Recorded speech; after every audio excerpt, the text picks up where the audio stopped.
குட்டியாக ஒரு கனவு எல்லாருக்குள்ளே இருக்கும், ஒரு சின்ன யோசனை இருக்கும். அந்த வகையில் சொந்த ஊரில் அப்பா அம்மா மனைவிக்கு ஒரு கோயில் கட்டணும் ஆசை. ஒரு வழியாக ஒரு 3 மாசத்துல ரெடி ஆயிடுச்சு. நான் 15 நாள்ல அது திறப்பு விழா வச்சிருவோம். இன்னொரு ஆசை என்னன்னா, இந்த இடத்துல ஒரு 7-8 ரூம்பை கட்டி தாய் தகப்பு இல்லாத பிள்ளைகளை இங்கேயே தங்க வச்சு படிக்க வைக்கணும் ஒரு ஆசை. முதியோர்கள் ஒரு 5-6 பேர் நம்ம சக்திக்கு தகுந்தபடி. திரையில மட்டும் மக்களை சிரிக்க வைக்கல, நிஜ வாழ்க்கையிலுமே சிரிக்க வைக்கிறாரு நம்ம மதுரை முத்து அவர்கள். அதுக்கடுத்து இங்கேயே ஒரு லைப்ரரி ஒன்று உருவாக்கி வீட்டில் வந்து ஒரு 7,000-8,000 புத்தகங்கள் வச்சிருக்கேன். 8,000 புத்தகங்களை ஒரு 5,000 புத்தகத்தை கொண்டு வந்து வச்சு அந்த பசங்களை படிக்க வைக்கிறதுக்கு ஒரு முயற்சியும் ஆசைப்பட்டிருக்கேன். இது முடிஞ்சோன்னா அந்த பணியை தொடங்கலாம்னு ஆசை. அதனால ஒரு குட்டி சந்தோஷம். மறைந்த அம்மா அப்பா முதல் மனைவிக்கு மணிமண்டபம் கட்டுனது மட்டும் இல்லாம குழந்தைகளுக்காக ஒரு விடுதியும் கட்ட போறாரு. இந்த இடத்துல ஒரு 7-8 ரூம்பை கட்டி தாய் தகப்பு இல்லாத பிள்ளைகளை இங்கேயே தங்க வச்சு படிக்க வைக்கணும் ஒரு ஆசை. அந்த மனசுதான் சார் கடவுள்னு சொல்ற மாதிரி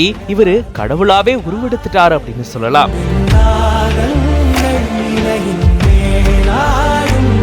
ஏழை குழந்தைகளை தங்க வச்சு படிக்கிறதுக்கான ஒரு இடம், அவங்களுக்கான ஒரு லைப்ரரி, முதியவர்கள் தங்கறதுக்கான இடம்னு தன்னால முடிஞ்ச வரைக்கும் இப்படி உதவி செய்ய போறதா சொல்லி இவர் சொல்லி இருக்கிறது கேட்கவே ரொம்ப சந்தோஷமா இருக்குல்ல. தன்னுடைய சொந்த ஊர்ல மறைந்த அப்பா அம்மா மனைவிக்காக மணிமண்டபம் கட்டி இருந்திருக்காரு. தன்னுடைய மன நிம்மதிக்காக இதை செஞ்சிருக்கிறதாகவும், அதே போல அங்க காலி இடங்கள்ல அறைகளை கட்டி அதுல ஏழை குழந்தைகள் அப்பா அம்மா இல்லாம தவிச்சிட்டு வரக்கூடிய குழந்தைகளை தங்க வச்சு அவங்களுடைய படிப்பு செலவை ஏற்றுக்கொள்ள போறதாகவும், அது மட்டும் இல்லாம அவங்க பயன்படுத்தும் வகையில இங்க லைப்ரரி கட்டப்பட்டிருக்கு. அதுல 7,000 புக்ஸ் என்கிட்ட இருக்கு, அதை நான் இங்க வைக்க போறேன், அவங்க படிச்ச அறிவை வளர்த்துக்கணும் அப்படின்ற மாதிரியும், இது மட்டும் இல்லாம வயதான முதியவங்களுக்கும் உதவி செய்ய போறதாகவும், தன்னுடைய சக்திக்கு ஏத்த மாதிரி இந்த அளவுக்கு தான் உதவி செய்ய போறேன் அப்படின்னு சொல்லி இவரு நிகழ்ச்சியோட சொல்லி இருக்கிறத பார்க்கும் போதே அவ்வளவு சந்தோஷமா இருக்குல்ல. இப்படி திரையில மட்டும் மக்களை சிரிக்க வைக்கலங்க, நிஜ வாழ்க்கையிலுமே இவர் எல்லாரையும் சிரிக்க வைக்கிறாரு. இவருடைய இந்த நல்ல செயலுக்கு நம்ம பாராட்டுக்களை தெரிவிச்சிடலாம். அண்ட் இந்த வீடியோ பத்தின உங்களோட கருத்துக்களையும் கமெண்ட்ஸ்ல சொல்லுங்க.